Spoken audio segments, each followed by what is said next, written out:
All right, what's up, guys? Back on Southeastern 16. Yeah, I know it's just me right now. Don't worry, Chris is coming. We're working out the internet issues. Max still under the weather. I talked to Max this morning. My man's got to get his voice back. So we're gonna let Max take the morning off. So you're gonna start with me. Chris will hop on here shortly. If you guys were part of the stream we did Sunday night, it was a complete debacle with the internet. So Chris currently over there, perhaps giving the Stone Cold Stunner to whatever provider he uses. But we're going to talk all about the Sweet 16. We know the matchups. 7 SEC teams in the field left here. NCAA Tournament record, as we know. So that is kind of your. Oh, there he comes. Hello, Chris. Good morning, Blake. Had to connect the mic. Is your internet working? We hope so. We've hit all the right buttons this morning, we believe. All right. Well, the SEC is hitting all the right buttons in the NCAA tournament right now. 7 teams, as we said, in the Sweet 16. So we're going to talk all about it with you guys. I know you're excited. Let us know how you're feeling today about your team as you get ready for the Sweet 16 coming up this week. Well, again, we'll kind of do an early preview. Tomorrow will be predictions day. We're going to spend our day tomorrow recording our game previews for all the matchups, which there will be, of course, 7 teams in, but only 6 game previews because we have the Vols and the Cats going at it coming up. And, so it's going to be a lot of fun. Cannot wait. And the matchups in the Sweet 16 are going to be outstanding. I do regret that we don't have a Cinderella team or two in here, but the other side of that is the matchups are probably going to be more competitive going forward because of that. Yeah, I think some of them will be competitive. There's a few that I'm not convinced are going to be competitive, and we'll talk about that in the game previews. But yeah, and I mean that in a relative sense, right? That you know it's you don't get a gift 13 in there that sort of doesn't belong in 14. Anyway, carry on. Sorry.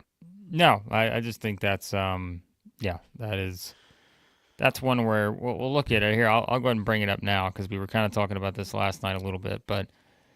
Here are your first of all, let's talk about the game times because I know everyone should know by now what those are, but just in case you don't, I will send them to you here right now as Thursday, and we're just going to talk SEC games.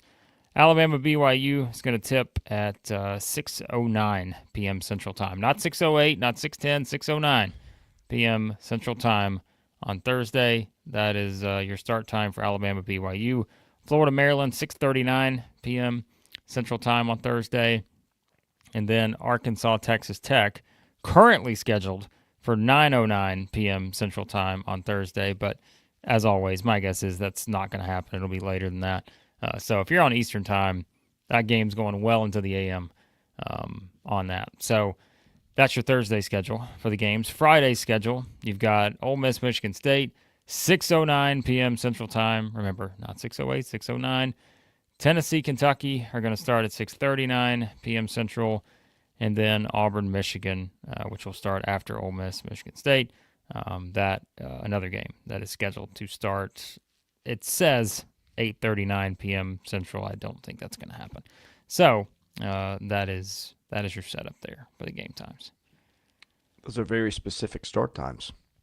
Well, they are, and the games I feel like just get later and later, especially if the Eastern Time folks are the ones that I feel for here because, most of these the nightcap games feel like they're going to start around 10 Easternish or later, probably easily later than that, especially Arkansas, Texas Tech. So late night for the Hogs, but how crazy is it we are living in a world where only 2 of the 8 Sweet 16 matchups do not involve SEC teams? Yeah, and then I think just the overall number, what was it? The first only 4 conferences are represented. The first time it's been lower than 7, I think, was the number I saw this morning. So, yeah, just 4. that's good for us. Not sure it's good for the game on the whole. We could debate that, but I love the game, but I love us more. So that's the way I look at it. But.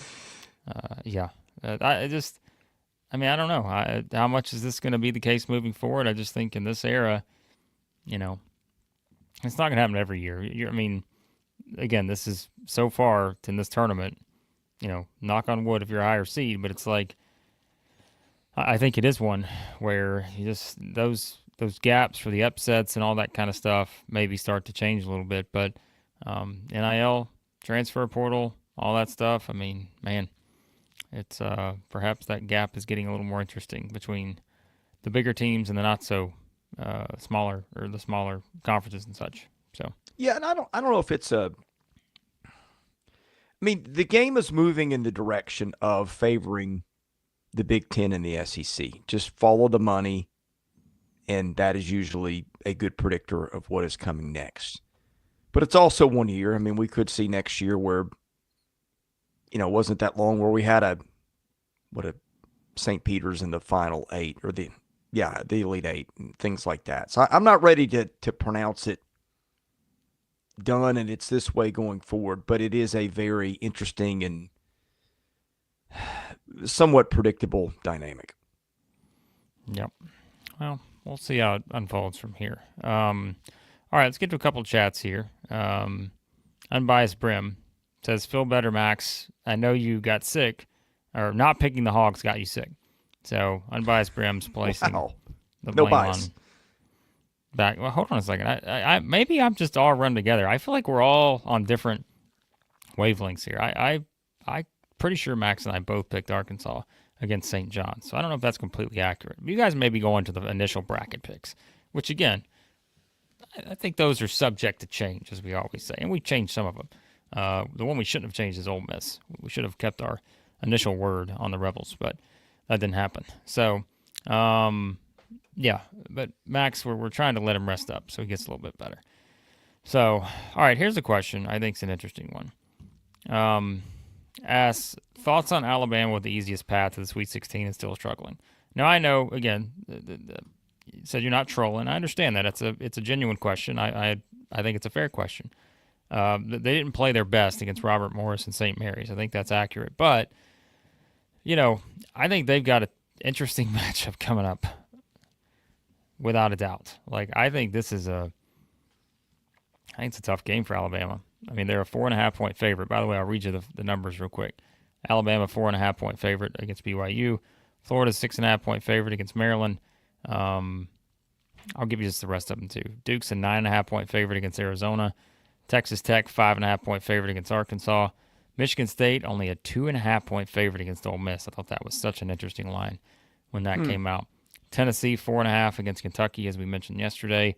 Auburn, 7.5 against Michigan, and then Houston is 8.5 against Purdue. But the Alabama one, I think, is an interesting question, because they're going to go from playing some different styles here, aren't they? BYU, we say if you're going to beat Alabama, I think you got to be able to either just completely use your defense to lock them down, which the way Ole Miss did, force a lot of turnovers, or you got to be able to score with them.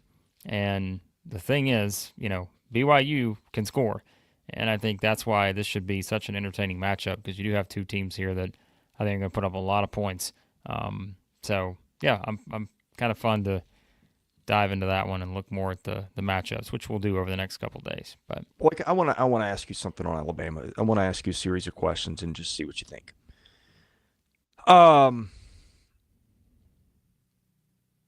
Number one, Robert Morris looked to me a little bit more athletic and capable than your typical 15 seed. True or false? You hit me with a lot of true or false questions here over the past. That's what makes it interesting. 18 hours. True or false? I don't have my number 2 pencil. I don't have my bubble sheet here. But you have your eyes. You have your eyes. I know you want me to say true, so I'm going to say true. I don't want you to say anything. I want you to give me your honest answer. True. Okay. Number 2, St. Mary's, even though I thought Alabama is sort of tempo proof, it's not 100% correlation. In other words, like if you're out there and you're playing Kentucky 10 times, if you're Alabama, and you're playing St. Mary's 10 times, your average possession number in those games is going to be more against Kentucky than it is against St. Mary's. In other words, Alabama is pretty good at dictating tempo, But St. Mary's does have the ability to slow you down somewhat, put a little bit of a brake on it, right? True. St. Mary's is also pretty big inside. It's got some skilled players. I mean, it was not – I know Alabama's win over St. Mary's was not dominating, but that's a good team. It was 8th in the country in adjusted defensive efficiency. Randy Bennett has coached a long time. He's had some success in the tournament. He's had a ton of success at St. Mary's over his career. It wasn't like they were playing, a weakling. No, not at all. They just played a completely different style than they've seen in a while. But, I mean, look, if I go to our friend Bart T, Mr. Torvik, BYU's still in that number 4 spot since February 16th, which was the filter I used entering the NCAA tournament. They've still been the 4th best team in his ratings over the past month and a week or so. So you got the number 4 team against the number 6 team. So that's your matchup there for that one. You've also got Florida as your number 3 team since February 16th against Maryland, number 7 team since February 16th. So note that. It's fascinating when you look at some of these. Tennessee's 11, Kentucky's 15. Yeah, I mean, that's kind of your setup here. Some great matchups for this one, but Alabama BYU is one I definitely have my eye on because I think that's a high-scoring game, and I think we'll see how that game plays out because I think both teams are gonna score some points there based on their recent results, but their just overall profile, I think. So, if both two teams, if Alabama and BYU played 10 times, how many times do both teams break 100? False. Oh, sorry. This is an actual question. If they play 10 times, how many times do they break 100? Yeah. Both teams. I mean, both teams? Both teams. Oh man. Because I don't think that's off the reservation a possibility here. I'd give them a one game where they scored where it was 105 to 100. Yeah. I'm rooting I'd give for them it. one. Yeah. It may happen. So you never know. What are the rims like there? Where are they playing? Where's this game at? Does it matter? Well, yeah, of course it does. You got to get the soft rims At the Prudential New Center. Jersey. Where does the Prudential Center rank on the rim rate when it comes I don't know. to? Do we have rim ratings? We should. You absolutely should. There should be someone who goes around and measures every single jump shot that's taken on these goals and let us know how many times it bounces before it comes off the rim. All those things are very important. I do have a serious question, and I've never thought about this until you said it. Do we have inspections and regulations for rims before the game? Is there a tolerance that it's got to have? I hope so. This much give? If not, then because if not, boy, you could do some stuff. I'd like to sign on for that, and I'd live stream the results each game. I bet a ton of people would tune in for that. I bet they would. By the way, Tyler asked, did we end up making the bracket challenge group? Yes, we did. We put the results up last night. At least I did. When I was trying to fill time here solo on the stream. We did put the results up. By the way, my bracket it's making moves, Chris. It was 35th before the end of that Arizona-Oregon game last night, and because I picked against my Ducks, I've now started to make some moves here. So at the top, I'll give you the update here. Oh, our guy Chuck's moving up a little bit. Chuck's up to 11. Yeah, we did make the bracket group, so I'm going to pull up the results real quick. You guys can see it on the screen, and we'll talk more Sweet 16. But here we go. Let's pull this up here. You can kind of see where everyone stands. I think a lot of people picked Oregon or something. They didn't have Arizona. All right, so here's your updated contest here. Cody's is at the top, tied with Chandler B here, 520 each. So they're in the 98th percentile at the moment. Now, it's worth noting, their maximum score is 1680. Yours truly appears still with a nice 1750 on the maximum score. But Hunt Ozark here still, I think, was in the lead last night when we did this, so still has a great chance. So we'll kind of scroll down a little bit. There's Chuck. Chuck's there. Logan's there. He's there. By the way, the Alabama has no chance bracket. Alabama is your national champion in that bracket, so it's a little contradictory there if you ask me. Carter's down there at 15. We got Kyle up, and there's yours truly, right down there. So, yep, a lot of people still in the mix here when it comes to the bracket challenge for Southeastern 16. How bad is mine? It's pretty bad. I don't know, what was it? Did you name your bracket? What did you name it? I think it might be Nashville Rider 70. Oh, well, you're up here then. You're right here. Oh. 480. So you're only 10 points ahead of me. Pull it up a little bit. I've got a thing covering me up here. Right here. You're right here. Okay. This path. That's not awful. It Well, was it's not awful awful. early. I was demoralized. I quit checking. You're not, if you're not, need first, you're last, but that's all right. You're only 10 points ahead of me right now, so I'm okay with that at the moment. That'll need to change. But we did put all the number 1 seeds. So yeah. I mean, that's where we're in a good position. So all right. Let's talk about some more stuff here. Salty Tiger asks, by the way, you guys send in your questions, comments. This is your day in terms of what we're going to talk about because we've pretty much talked about everything. Chris, you know how many videos we did this past week? Just take a guess. Many. Just take a guess. 28. That's way low. All I know is I did 35. I think you did close to 35 as well. What? Yeah, that's how many we did this week. I didn't even register. So, exactly. That's the point. So, anyone says that Southeastern 16 is not all in on the NCAA tournament, we averaged about 5 a day, each of us did. Did we sleep in here anywhere? And I just... Well, it's not May. We don't I sleep did forget to eat May. one morning, which never happens. So, yeah. So that's the most I think we've ever done in a single week. But it's the SEC in 2025. That's how it works. All right. Over under 4.5 teams in the Elite Eight. I'm going under. Let's see. We know we're going to have one. One's guaranteed. Yeah. I'll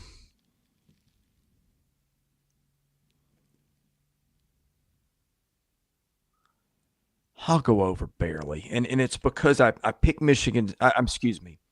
I picked Ole Miss to the Elite Eight originally. I'll stick with it. It's going to be tough, but I'll stick with it.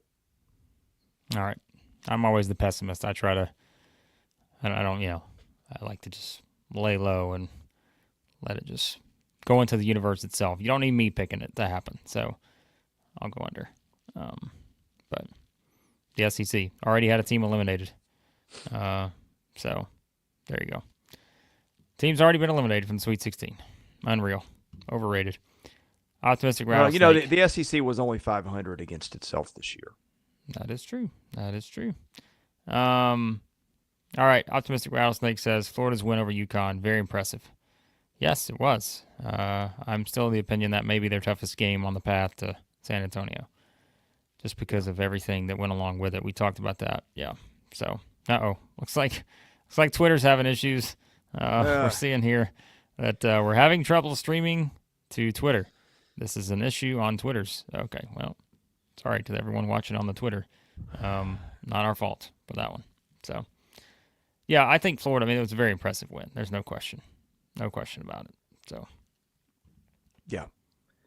I didn't... I'm trying to think if I saw anything yesterday that made me feel less bullish on Florida. They're a little mortal, but man, that's still an elite team.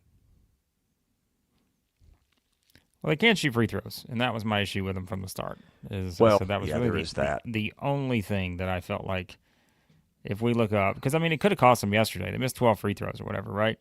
So that was my only issue with them. I'm like, statistically, there's really nothing I can look at and say, man, that scares me. But they're almost to the 200s now in free throw percentage, 71.9%. It's not bad.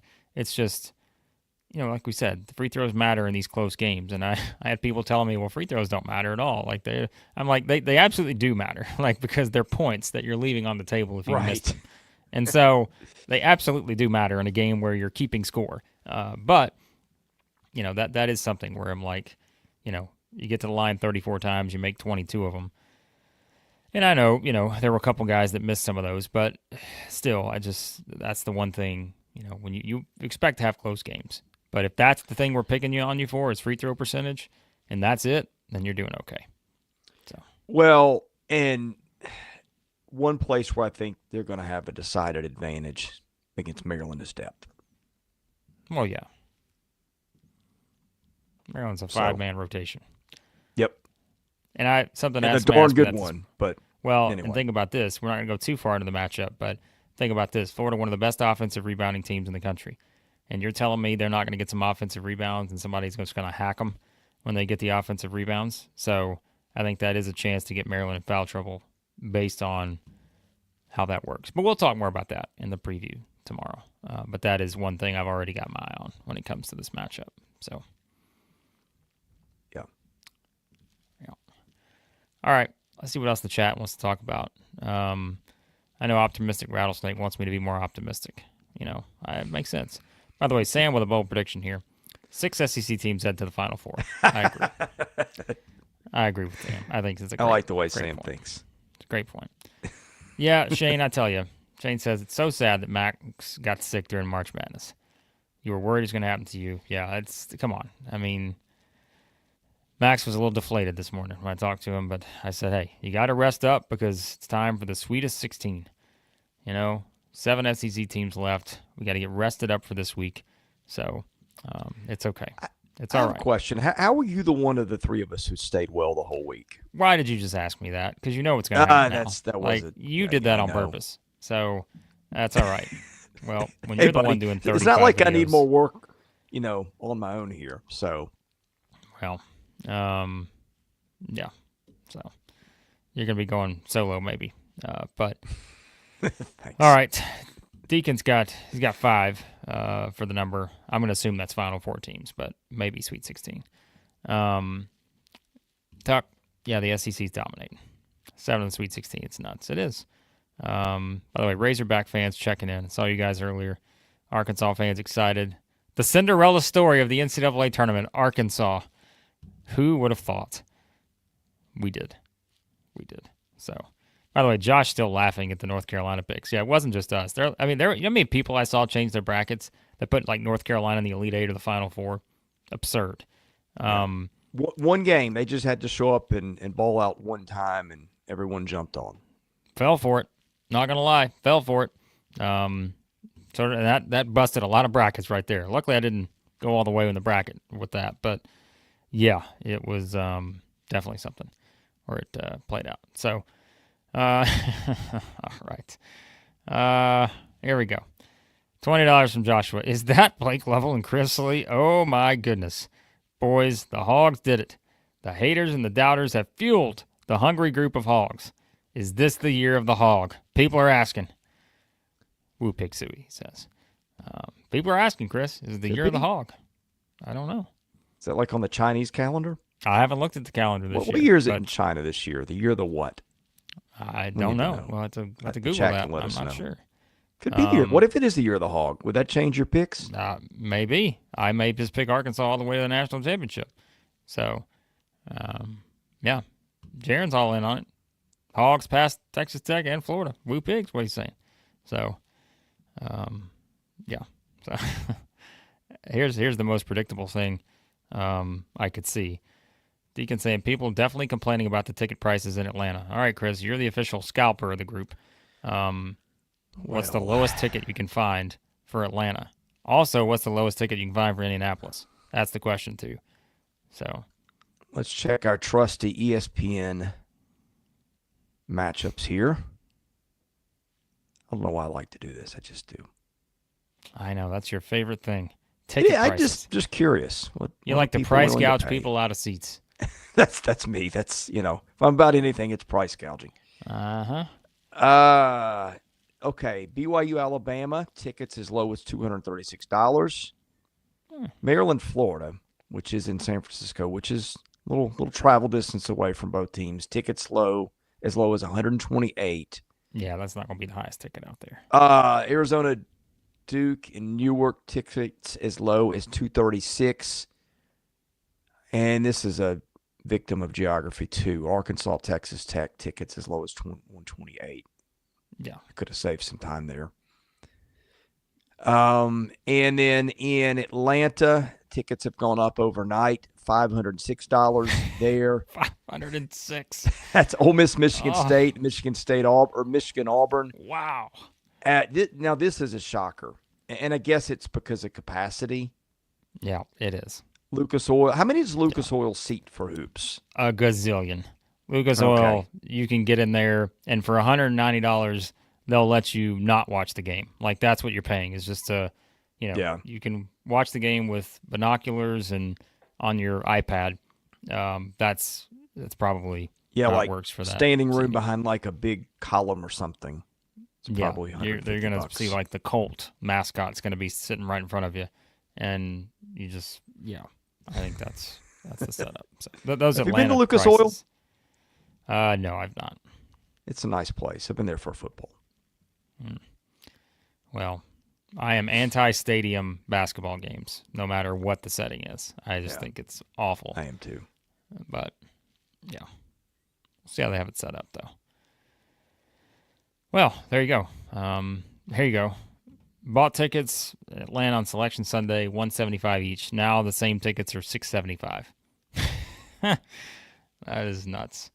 So But you had to know that was coming. That was a smart move because you yeah, figured Auburn was probably going to win its first two, and Auburn and Atlanta is going to draw some people. So good for you, man. if you're a 1 or 2 seed, I think it's always worth taking the opportunity just to take a shot. And it's like, you know what? Hey, if it happens, sucks, but you probably got a better shot at it. So Williams says that the Ole Miss ticket allocation got him in for 200, so that's good. That's a little less than the $500 price tag at the moment on the lowest ticket price.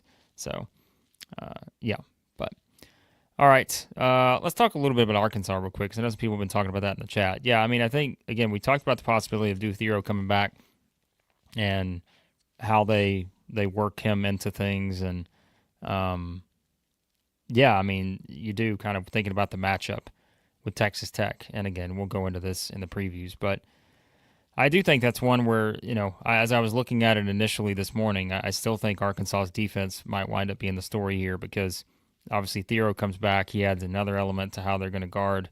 But I just think that, to me, the most impressive part has not just been, sure, they've looked a lot better offensively, but their defense has played a big role in that, where Mm-hmm. they have just defended so well. And I feel like that is kind of the story. I mean, we're even sure they had a couple of those games, like, you give up points, but I think just the overall defensive performance for this team down the stretch has been a huge story. Because, like we mentioned, even though game, the one they had at Auburn, February 19th, 67-60, I thought they had a great defensive game there. They've had some good defensive games down the stretch. And so, especially in these first two tournament games. So, yeah, Texas Tech, a team that's a top 5 offensive team in the country. So if Arkansas is going to win this game, they're going to have to defend, and that's been a strong suit of theirs. So, Yeah. um, yeah, but Well, I they think they sort of beat St. John's at its own game, and that was pretty impressive. And they beat St. John's without the guy who was probably the most indispensable part that they had on their roster in that kind of game with Theo. So, like, if you're Arkansas, I mean, this is very much a glass half full scenario going forward based on how it's gone down so far. yeah, I mean, we said it. Like Texas Tech was one of those teams that maybe people were sleeping on a little too much just because of the injury situation they had and all that, but um, that's still a pretty good team. And again, anytime you play a team like this that can score the ball the way they can. They're not going to do it like Alabama does it, but they're going to be a little more methodical. But man, they get good shots, and we'll talk about in the preview. There's one stat that really stands out to me that I think Arkansas can potentially exploit, and that may be the key to this game. So we'll talk about it though in the preview. We don't want to give everything away just yet. We got to get you guys waiting on the preview. So, but again, the Thursday previews will come out tomorrow. The Friday previews, we may get those out tomorrow too. So we'll see how it works out. But yeah, that's our plan right now. So, all right, a couple more questions here from you guys. Any super chats, leave them. Salty Tiger wants to know which 2 seed or lower has the best chance to make the Final Four. Well, I got to pull up a bracket here because seeding all runs together for me. 2 seed or lower. No, I was about to say a team, but then I remembered who they're going to run into.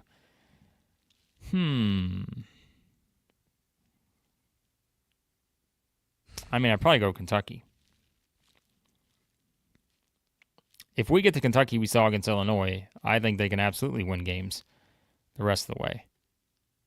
Oh, wait, you said 2 seed or lower. Sorry, he's adding in the 2 seeds. That My fault. includes a 2 seed. Okay, yeah. I was thinking lower than a 2 seed. No, you're right. Well, then, yeah. Then I think it's probably... Man, that's a tough one. I think it's whoever... I think it's either Tennessee or Kentucky. I'll stick with that. Because then you're only 1 win away. Like, one of those teams are there, so it's like you're 1 win away at that point. It's going to be tough to beat Houston or Purdue, but I'd probably go with that. Is it crazy to think Ole Miss? I've seen Ole Miss play Auburn a couple times this year. Oh, that's right. That's scratch that one. That last time was a bloodbath.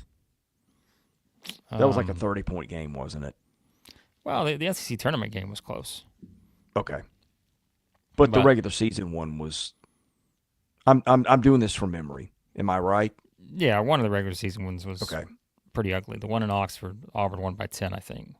The other one they won by 30. But yeah, so I mean, I'm not completely ignoring the idea. We just keep doubting the Rebels, but I think that, I mean, just based on the fact that you assume, I mean, you're going to have one SEC team in the Elite Eight, and we know for sure we're going to have Tennessee or Kentucky there, so they may be the safer choice just because you know they're getting to the Elite Eight. One of those teams is a certainty to get there. So I feel like the answer might be Tennessee because, again, I think Houston and Tennessee in the Elite Eight, I think Houston is better at doing the Tennessee things that makes Tennessee go than Tennessee is. But on the right day, that could flip. And it's not like Houston's miles better than them. Like if Tennessee locks down Houston's guards from distance and they're an outstanding three-point shooting team and Lanier goes off, I could see that. Well, I mean, how ironic would it be if Purdue were to upset Houston? And then you get Tennessee and Purdue in the Elite Eight. I mean, it's just like, is that what we're setting up here? You would talk about Sam Smith said he was going to vomit last night at the thought of playing Kentucky. Can you imagine him and the thought of playing Purdue in the Elite Eight for the chance to go to the Final Four? Holy cow. And I get the nightmares based on last year, but I think you want Purdue to beat Houston. If you're Tennessee absolutely. Or Kentucky. You would much rather have Purdue than Houston. There is zero doubt in my mind about that. So, yeah. I know some people were saying Alabama in the chat. I'm going to be honest with you. I don't love Alabama's path the rest of the way. Now, they've fooled us before, but BYU and potentially Duke, I just think that is... Yeah. I'm sorry. I don't agree with the idea that that's easy at all. No. I mean, their path right so far hasn't been easy. I mean, it might be easier compared to some of these, but St. Mary's is no pushover. Well, that was a top 20 Ken Palm team, and Ken Palm has done a pretty good job of predicting the teams that have gotten this far so far. Now, the WCC has always been a weird one to me. Feels like the metrics always maybe like the WCC a little bit more than they should. But still, I mean, I've seen St. Mary's play a couple times. That wasn't a patsy they played. No, I mean, go back to what we said earlier. I think per the metrics, Alabama has to play 2. If Duke beats Arizona, Alabama has to play 2 top 4 teams to get to the Final Four. Duke and BYU. Again, per performance rating for the past month or so, they're playing like top 4 teams. So I think the problem there is going to be that Duke defends so much better than Alabama does. Well, the problem may be BYU scoring a lot too. So well, right. I you can say what you want about Alabama at this point, but I think that they are going to have to play better, and they know that. I think to keep winning. So, because I think those would be 2 very tough matchups, and if they were to get through both of those, then I'm probably picking no one other than Alabama to win the national championship. Because I think again, those are 2 really good teams. If you beat them, I'm sold on a national title. But yeah, good question though. It is a good question because the thing is, right, if we'd had all these upsets to this point in the tournament, we'd have been like, all right, well, who knows? But now it's like things have sort of, I don't want to say predictable, but we said these top teams, Max brought up the stat time and time again. Like, look how good the top teams have been, rating-wise. Like, they are in a kind of league of their own here. So far, some close games, but survive and advance. That's what it's all about. By the way, St. Mary's 26 in Ken Palm today, so I was a little bit off that, just for the record, but not far out of the top 20. So carry on. There you go. What else? What else you guys want to talk about? What else stands out about your thoughts on how this thing unfolds? So, yeah, I think, again, it's just sort of matchup-wise, it's really fascinating to start to look at some of these matchups because I feel like we said at the beginning, we thought the SEC, some of these teams had their toughest draw potentially like in the second round with some of these games. And then as it played out the rest of the way, you see some stylistic advantages for the SEC teams in these Sweet 16 matchups. Obviously, anytime we say this, just know we understand that Tennessee and Kentucky are playing each other. But as a whole, like when you just talk about some of the other games, I mean, as you look at this on paper, Chris, they're just one game, and you don't have to give away which game it is, okay? But is there just one game where you're looking up saying, yeah, boy, I think the SEC team is in huge trouble there? No, because I'm going to pick most, if not all of them. Well, you can't give away your picks. Oh, well, never mind. You just I have picked a bracket already that's out there, so that's true. That's true. I do.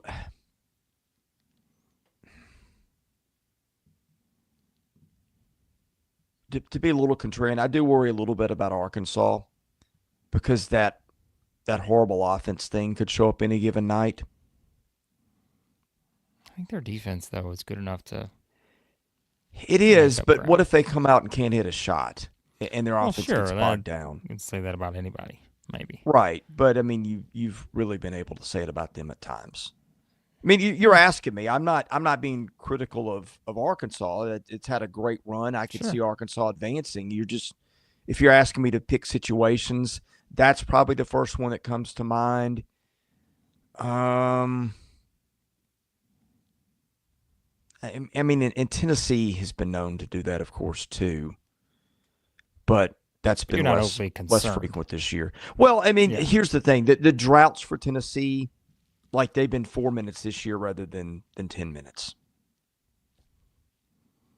Listen, Kentucky defends the way they did against Illinois at times. Yeah. There may be a few droughts for the Vols. We'll find out. Kentucky was balled in on the defensive end against that. Yeah, I mean, look, Eddie brings it up, and that's a great segue. Yeah. Kentucky, 11th in the country in defense since February 5th. How? He says I had no idea, but it is what it is. Probably played their best defensive game of the year last night. I'd agree with that. I think they played, if it wasn't their best, it was top 3 easily because they were excellent on the defensive side of the court against Illinois. And I want to see how many of those games have come without Lamont Butler because that is really the thing that's confounding. Is he's their best perimeter. Okay, 4 of those games have been out without Butler.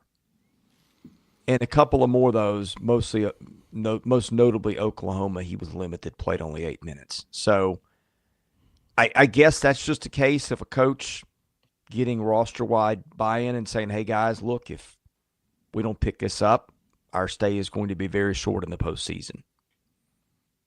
Yeah, and I mean, now that he's back, it's at a completely different level. Because he just brings another dimension where, like we said, you look up, that guy was everywhere in that game against Illinois. So he was all over the place. Nick wants to do a live stream for Kentucky, Tennessee. Here's the thing, Nick. I was thinking about something yesterday. I was like, hey, could we do a members watch along? We just can't because there are too many games and we have to follow all of them. If we did a Kentucky, Tennessee watch along, we wouldn't be able to watch the other game at the same time, which is who? That Ole Miss, Michigan State, we wouldn't be able to watch that. So, unfortunately, there's a 30-minute tip-off. Yeah, difference. So it just can't do it with so many SEC teams. It's a good problem to have. But yeah, we listen. If we get to like Elite Eight, Final Four, and they're a little more spread out, then perhaps we will consider that for the members. Might also run us into the start of Michigan Auburn. Yeah, so that was just my not guess is realistic. it will. Yeah, But for some of the other games the rest of the way, we might. So that is certainly something. Final Four. If you get a couple SEC teams in or something, come on, we'll have some fun stuff for you guys there. Carter says, "What's the goal for the amount of SEC teams in the Final Four?" Well, let's be honest. If you ask some of the national narrative, you got to get at least 4 in there, or it's a disappointment. If you don't get 4, at least 4. You got to get at least 4 teams in the Final Four to make it a understandable accomplishment for the SEC. But listen, I think if you get 2 there, I think, come on. So, I mean, come on. I think that's just... Look, I think if you get 1, it's always. Excuse me. I think you can get 1 as long as you get that team to the title game and it's a success. I may be the minority, but I value quantity, getting 7 teams here, because tournaments are crapshoots. Yeah. Yeah, I agree with that. And you've also got 2 almost historically elite teams in Houston and Duke, according to metrics.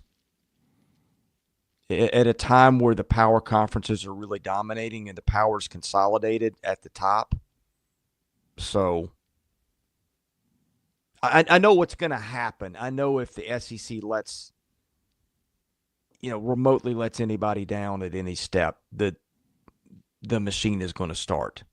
The league was overrated, but I'm telling you, I'm probably not going to buy it just based on what we've already seen.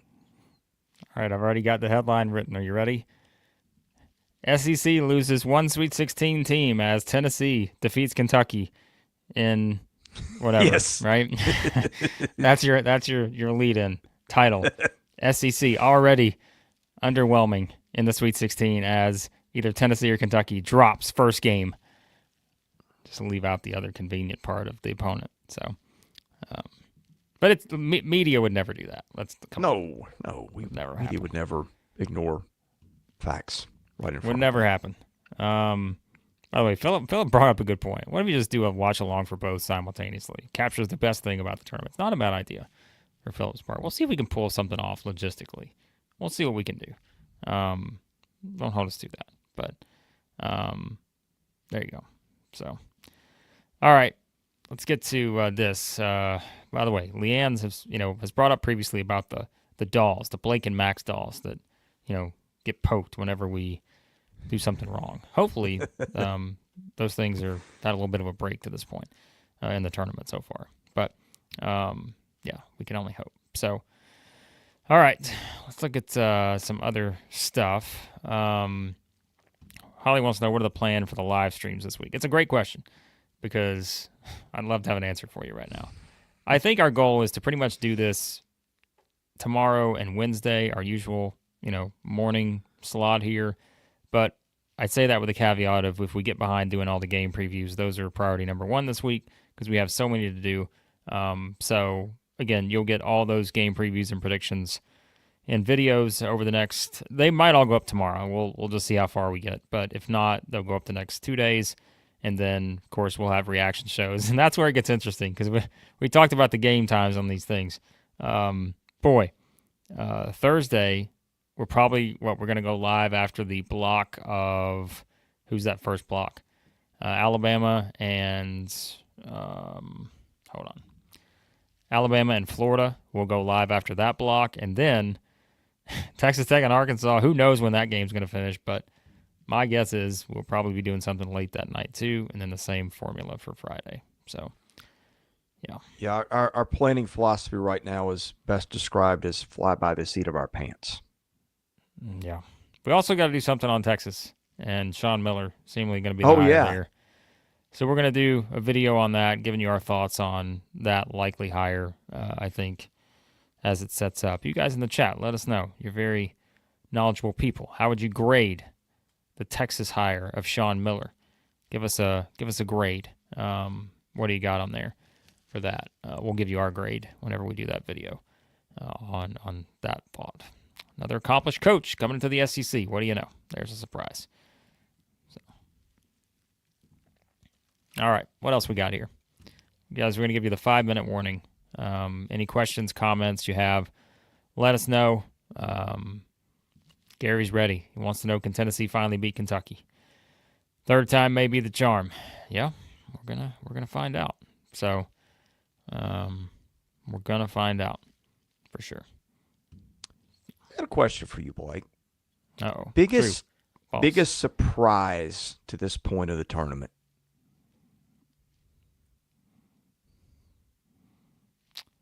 I would say maybe the lack of upsets. Yeah. That's mine too. But I say that, but again, I go back to what Max had talked about. Like this, if there was going to be a year where we could sort of say, maybe let's slow down on the upsets a little bit. It may have been this year, just because, the way it played out. But I mean, look, Arkansas's run seed-wise is easily the surprise, but I don't think we were that surprised because we mentioned if they got past that first game, felt like they had a good matchup against St. John's. That may surprise a lot of other people, but I wasn't as shocked about that for all the reasons we mentioned leading into that game. So, no, neither was I. I don't think there's been a lot of huge surprises. And again, even the Ole Miss thing, right? You picked in your bracket. We had been pumping up Ole Miss for a month until we got seduced by the Tar Heels. I wouldn't say there's just been a ton that's just been so surprising so far, and that's not a bad thing, especially for the SEC. So, yeah. Liam mentions Arkansas being entered at all. I don't think any outcome with Arkansas is really a surprise. No. Talent's always been there. I mean, we knew talent-wise they were going to be a top-level team. It took a while to get going. So when you and Max did your preseason power rankings, where did you have Arkansas? I had them higher than anybody. I was the high man on Arkansas. I had him at 3, 4 maybe? I don't remember. It was something. I know it was up there though. Yeah, so. And which was defensible based on what we knew coming in. Yeah. I mean, just again, talent was never going to be the question with this team. Depth was a question. The offense was a question. But when we started to see the injury situation play out early, I mean, you're like, uh-oh, that's kind of like worst case scenario for this team. And that might be the sleeper storyline going forward. They are as healthy as they have been all year. At this right today. Mm-hmm. Yep. Yeah, and I mean, look, you've got a little depth now. Like, that's the thing, right? They do feel like they got a little depth. If Thero's ready to go, you go into this game against Texas Tech feeling like you're as deep as you've been all season. So, yeah, I think that's certainly notable. Well, and one other thing, that they might be the only team in the tournament that can say that. Mm-hmm. Yeah, so maybe. They're the only team in the league that can say that. Well, no, that's not true. Florida, within Lockton. Yeah. But that's rare. It is a rare one. All right, let's get to a couple other things here, and then we're going to head out. We're going to start doing our previews for the games. We're going to start looking at the matchups and all that a little bit more. Deacon said after Dylan Cardwell called everybody out, said, you know what, I'm going to put up a plus 24. How about that? Our guy, Dylan Cardwell. All guy team here at Southeastern 16. He's one of ours. Joshua, $10 super chat. Social media not ready for the Arkansas National Championship. The Woo Pig vibes would be immaculate, he says. He also says Blake knows ball. I've been all over the Hogs. Well, I was over the Hogs once they started playing better. I was not when they were playing poorly. I was hating on the Hogs. I wasn't hating. I don't think any of us were particularly bullish on the Hogs heading into February. Yeah, it was tough to get there. But once you started to see it turn a little bit, I'm like, all right, Cal, February, everybody's back. Let's go. So, tell you who else is back. Tony's back. Hey, Late to the party. Tony jumping in, made the live show. First in a while. We appreciate Tony chiming in. Been enjoying his Auburn Tigers, I'm sure. Making their run to the Sweet 16 here. So, always appreciate Tony, an MVP of the chat. So, let's talk about here. Let's go.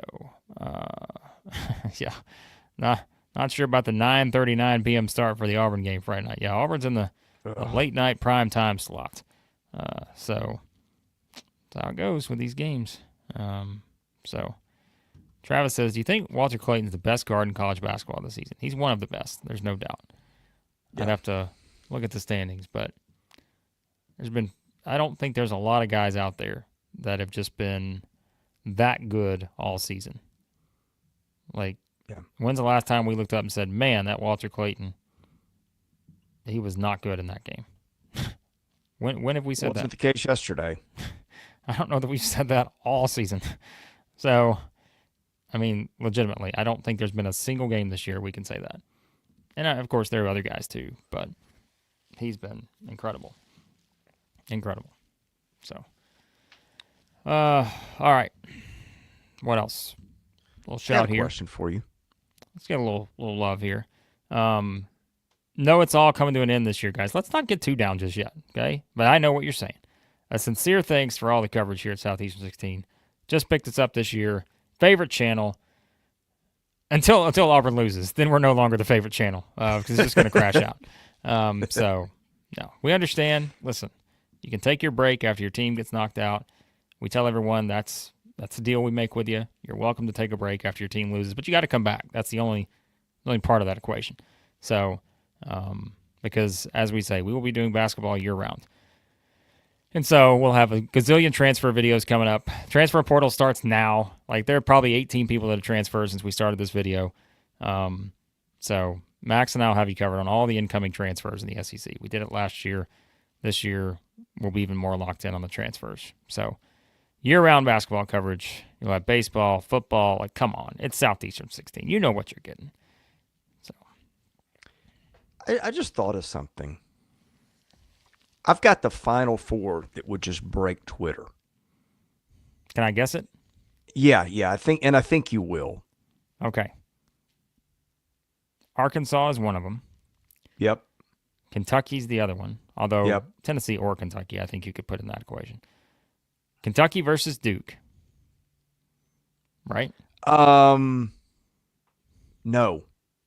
But that's a great candidate. But when you get it, you'll be like, oh, of course. Oh, Kentucky versus BYU. No. Well, no, that's great too. Well, but man, I'm like, where are we at here? One better. Like, I mean, Kentucky versus Arizona. Hear me out. I know what you're going to go with that. Yeah. Auburn.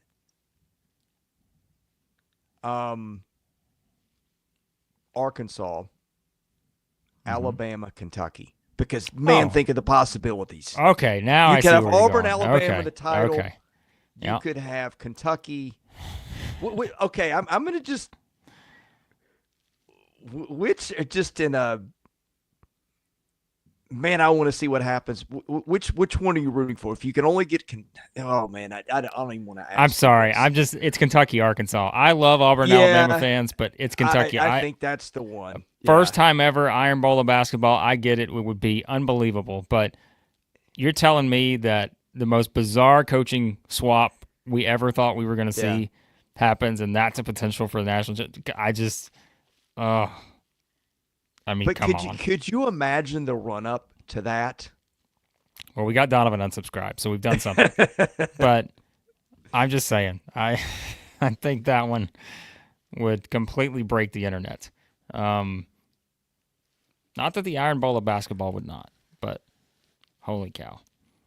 Yeah, I had not thought about that till just now. There's a ton of combinations out here, just for fun, play along. And you know we're not going to get any of these, by the way. We're mentioning them. None of these will happen. Like, so. What if you got an Ole Miss Texas Tech? Yeah, I mean, that's not as big, but it's a big one. No. The BYU Kentucky you mentioned. Purdue Tennessee. I mean, you got a lot of break Twitter combinations.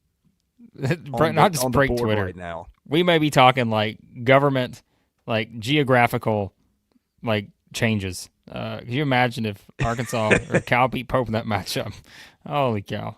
I mean, here's the thing: if we got a Final Four of Auburn, Alabama, Kentucky, Arkansas, we would have to hire like a full-time chat monitor that whole week. I think we appreciate you guys, but I'm already thinking about this Kentucky-Tennessee game in the Sweet 16. Can you imagine what we would have to do for a Final Four? I'm just going to give you a heads up. So I'm already thinking ahead. We may be doing chat for the members only for Kentucky-Tennessee after the game, because no matter the outcome, we know what the chat's going to look like, and we won't be able to talk about the game to the best of our ability because we'll be too busy monitoring whatever's going on in the chat. So we might have to hire a full team to monitor the chat for Friday night.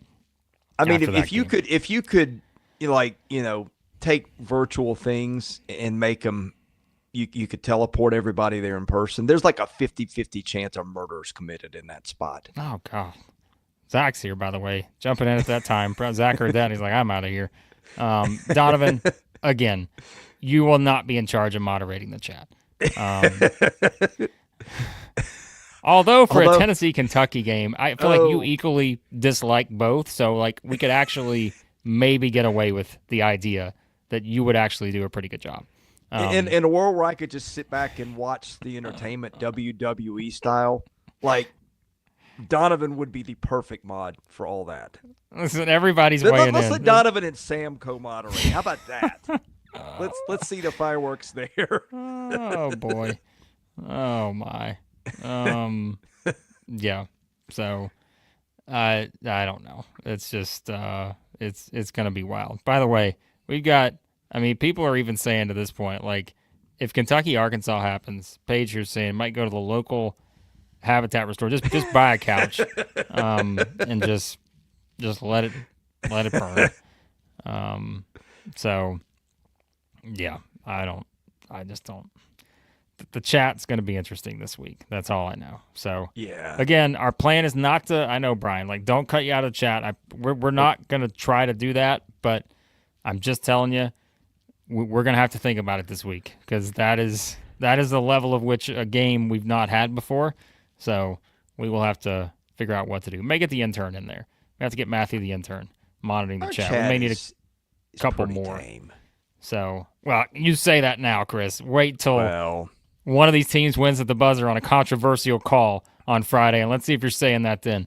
But no, you guys are great. Do you ever create alternate universes in your head? Like, if I had my life to live 10 times, I'd spend one of my lives doing this. I'd spend one of my lives doing something. Like, just what is going on? 57 minutes in here, and you're living alternate lives here. What is this? I would like to play this tournament out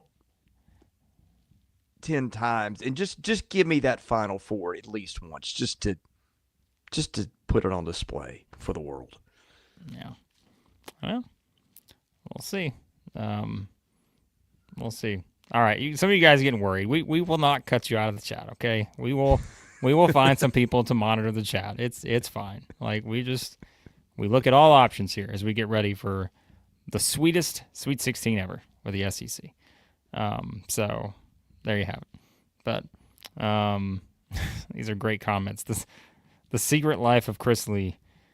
Chris is my philosophical doppelganger. Chris dreams of an alternate life where he didn't have AT&T DSL. That is the most true thing said here. Mm-hmm. Actually, I have fiber. That's what makes it worse. That's why I'm about to pound my laptop when it happens. Sam, come on. Sam, we were considering what would be your thoughts on a Tennessee-Purdue Elite Eight, Sam. You're already getting ready for Tennessee, Kentucky in the Sweet 16. What would be your thoughts on Tennessee, Purdue in the Elite Eight? Like, how would you respond to that? We've been talking about that today on the show. We don't want to make Sam slit his wrists. We've been talking about that on the show today. So, it's all right. All right, we're out of here. We gotta get ready to do other stuff. Sam's comments are just gotta handle that. He's out of here.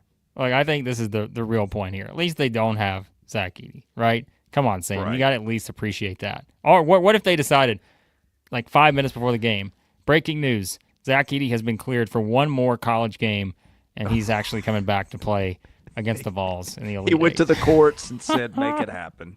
Oh my! Not that anybody does that these days. Yep. Well, it's possible. So we'll see what happens.